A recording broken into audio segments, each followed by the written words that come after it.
Magandang hapon sa inyo lahat guys. Muli po akong nagbalik dito sa bahay ni Lola Estela. At nandito po ang kanyang anak, si Tatay Carlito po. At sa pagbalik ko ngayon guys, kakausapin ko si Nana Estela at si Tatay Carlito para ma-update na gusto po namin siyang tulungan. Dahil meron pong ginamit ang Diyos na instrumento na tulungan po silang mag-ina na mapaayos po ang kanilang bahay. Kasi po guys, kung mapapansin po natin, ito po si Lola Estela, 91 years old na po siya. At sobrang nakakaawa po ang kalagayan po nila. At ito naman si Tatay Carlito, 58 years old, tama? Walang asawa, walang anak. Bale, silang dalawa po ang nakatira sa bahay na to. At sa tinitirahan po nila ngayon, pinapaalis na po sila ng may-ari ng lupa kasi po gagamitin po ito. Pero yung lilipatan po nila, malapit lang po dito. Kumusta naman Tay Carlito? Lagi na. Nakakapagsalita siya. Pero kung sisigawan ko siya, maririnig niya ako. Okay lang sigawan kita, Lola. Lola, kumusta Lola? Okay naman. So, gusto mo tulungan ka namin, mapaayos ang bahay mo? Masaya ka ba? Sige Lola. So, ano Lola, si Tatay Carlito, magpapasama po ako sa kanya doon sa gagawin po naming bahay. Titingnan po namin yung lupa na sabi mo, meron kang lupa na binabayaran, hinuhulog-hulugan mo lang buwan-buwan. At doon kayo lilipat ni Lola at doon po natin itatayo yung bahay na maliit lang na bahay, Tatay. Para sa inyong dalawa. Pero magiging komportable na kayo. Okay ba sa'yo, Tatay? Hindi po kagaya po nito guys na ito po, nagigiba na po. Babagsak na po yung hinigaan ni Lola Estela. Giba-giba na po. At ang nakakalungkot dito guys, wala po silang mga gamit. Kasi si Lola, sobrang marami na po yung katikati ng katawan. Kailangan po niya talaga ng gamit na lalong-lalo na yung sabon, alcohol na panggamit po niya. At kailangan po ni Lola ng mga damit. At siyempre, yung higaan ni Lola na maging maayos. Gusto po natin bigyan ng pagkakataon na sa kunting panahon na lang po niya dito sa mundo, maipadama sa kanya yung maging masaya siya, maging maayos man lang ang kanyang tinitirahan, at makita po ni Lola na ang kanyang isang anak na walang asawa, na makita niya na mayroon silang magandang titirahan. Hindi man siya ganun kalaki, ang importante maayos. At hindi na po kagaya po nito. At yung dingding nito, kagaya po nito guys, ang dingding nito, pag tinulak mo, wala na. Babagsak na po. Yo Lola, punta muna kami sa likod. Naririnig niya ako? Hindi pa. Ay, bingi lang siya, pero sumasagot-sagot siya eh. Oo. Ha? Nakapag ko niya. Oh, sasama ka. Bubuhatin kita papunta doon. Hindi. Ha? Ha? Eh bakit gusto mong sumama doon, Lola? Yan, ano mo ka? Lola, bakit gusto mong sumama doon? Gusto mo, hindi ka na, Lola, hindi na po kayo nakakalakad at hindi po kayo nakakatayo. Paano kita isasama doon sa lupa na titingnan ko, doon sa tatayuan ng bahay nyo? Bubuhatin kita doon, Lola. Gusto mo buhatin kita? Ha?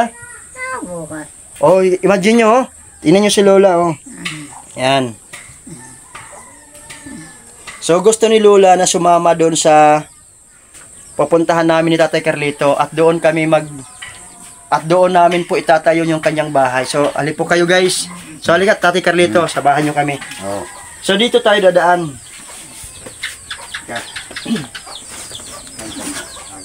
Saan tayo dito tayo?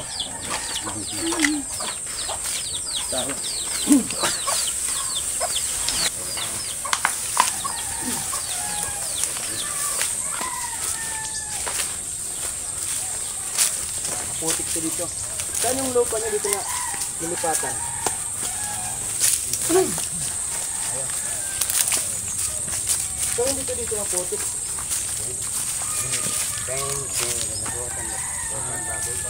Andito kami ngayon sa lupa na hinuhulog-hulugan ni Tatay Carlito. Dito po sila magpapagawa ng bahay. So, dito tayo.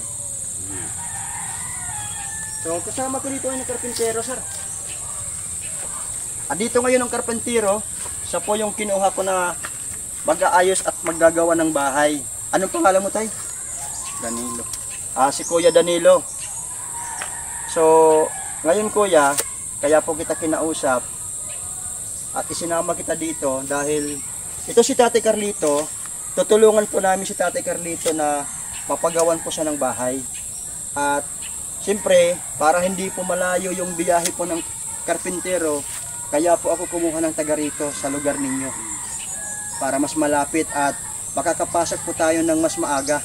Kasi ang ano po namin sir dito, yung hinihingi po namin sir, na cooperation po namin mula po sa inyo, kung okay lang sa'yo, papasok po tayo bago mag alas 8, bago mag 8 AM, tapos ang labas po natin 4 PM. Okay ba sa'yo sir? Oo. Okay. So para matulungan, kasi po ang layunin po namin dito sir, makatulong po sa mga tao na katulad po nila Lola Estila, nila Tatay Carlito, na talagang nakakaawa po ang kanilang katayuan. Kasi po sir, yung bahay, yung lupa na tinitirahan po nila, yung lupa na pinagtatayuan ng bahay po nila, pinapaalis na po sila ng may-ari. So kailangan po nilang lumipat. Ang maganda nito tay, malapit lang sila dito sa nililipatan nila. Bali likod lang ano. So sige sir, ano tayo ng lupa?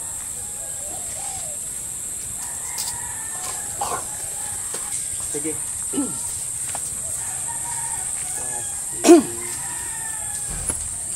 Meron ako nitong papel. Oh. So tay, masaya ka tay. Ha? Malagyap. Okay. So ngayon tay, matanong ko lang, wala ka bang plano mag-asawa? Wala. Ha? Wala. Ba't wala kang plano mag-asawa? Wala yun. Ha? Lagyap na. Lagas na. Ganito sir, yung gawin natin, yung bahay, dito, yung maiksi sa 8 yung size ng ano ng yero. So dito 10. 8 yung yero, dito 10. So mga ilang yero ang pwede magamit dito? 5. So 5 Dili nga. Na po, daw. 5 na 8, 5 5 na G's. Sige, lalagay ko dyan. Nililista ko na agad. Para, ika lang ha. 8 size. Yero. Bali 5 pieces. Tapos dito, 10. Yung size. 5 din. 5 pieces. Bali, ang gagamitin po nating haligi, anislag. Kasi ang anislag matibay, di ba? So, meron na akong anislag dito. 4 na anislag, 4 pieces. Para haligi. Haligi na anislag. Yung kawayan, kasi gagamitin natin kawayan. Mga ilang pirasong kawayan? Yung mga estimated mo, sir? 50. 50? Oo. Kasi yung mayroon kaming ginawang bahay na puro ding kawayan. Nagkulang kami ng kawayan kasi ang ginamit din namin 50. So tamang-tama yung sabi mo. So 50 pieces na kawayan. Tapos pa-kwadrado lang yung bahay. Kwadrado lang para mabilis. Kasi pag sir, pag ganito, harap tayo sa camera. Pag kawayan kasi sir, yung gamitin natin medyo matagal. Oo, Matrabaho. Tapos ang gagawin po natin, yung sa taas, yung hardiplex, pag sa baba, gamitan po natin ang kawayan na na lang yun. Mga ganun Lasa. Oo, lagyan natin ng mga design para maganda tingnan yung kahit kawayan ng bahay, hardiplex, tapos yung baba, puro kawayan. Doon tayo tatagal kasi puputol-putulin natin, tapos ganun lang kalapad yung kawayan. Di ba? Okay, so 50 pieces, kawayan, yero, mayroon na tayong anislag, 4, 50 pieces na kawayan, yung umbrella nail, ilang kilo? Gawin natin 2 kilo kalahati. Kasi nagkulang kami ng 2 kilo in half. Itari, kay unang ito. 2 kilo in half na umbrella nail. Umbrella nail. Tapos, tie wire. Umbrella nail. Kasi minsan yung binili namin dati, 2 kilo na umbrella nail. Nagkulang pa kami. So, umbrella nail, Bulkasil. Kailangan natin ng bulkasil. Mga rin na isang Oo, 2 pack. Yung sa bubong, gagamit tayo ng plantsawo. Ilang plantsawo? Mga isa lang siguro kasi hatiin lang naman yun eh. Isang piraso lang. Kailangan natin itali lahat yung kawayan para matibay, tapos lalagyan natin ng pako. Kasi kung puro pako lang, habang tumatagal, umaano kasi yung kawayan eh. Malako. nakakalmat. Nakakalman ito. Di ko sila tag-alog eh. Pag nabubulad na, yung kawayan, Kopos. nakupos. Oo, nasugan. Oo, gumaganon siya eh. Kaya, kailangan, meron siyang tire wear na gagamitin. So, ano tayo, mga 5 kilos.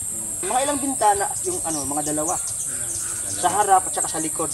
Tapos kailangan, yung gawin natin dito sir, may kusina na siya. Sa ingan. Sa pintura. Pero yung magiging sahig natin, okay lang sa inyo. Halika tayo, Carlito. Yung sahig nyo, pwede ba okay lang, kawayan, kawayan na lang, sinipak-sipak. Oo. Oo. At saka pag kawayan yung ginamit ating hihingi tayo ng tulong sa mga viewers na nanonood na matulungan tayo, at kung mayroong isang viewers na may busilak ang kalooban na handang magbigay kahit kutsyon para kay Lola. Palbasalman to. O kasi kukuba-kuba yung higaan. So masasaktan yung likod ng matanda. Nagpapasalamat ako sa Diyos dahil mayroon pong isang tao na may busilak po ang kalooban, ang pamilya po nila na handa pong tumulong sa mga kagaya po nila Tatay Carlito. Sila po yung ginamit ng Diyos ni instrumento para mapaabot po ang kanilang tulong para sa kanila. Nagpapasalamat ako palagi sa Diyos at sa inyo lahat na mga followers na patuloy pong sumusuporta sa mga vlog ko, at bawat suporta po ninyo nakakatulong po kayo sa mga tao na kagaya po kay Lola.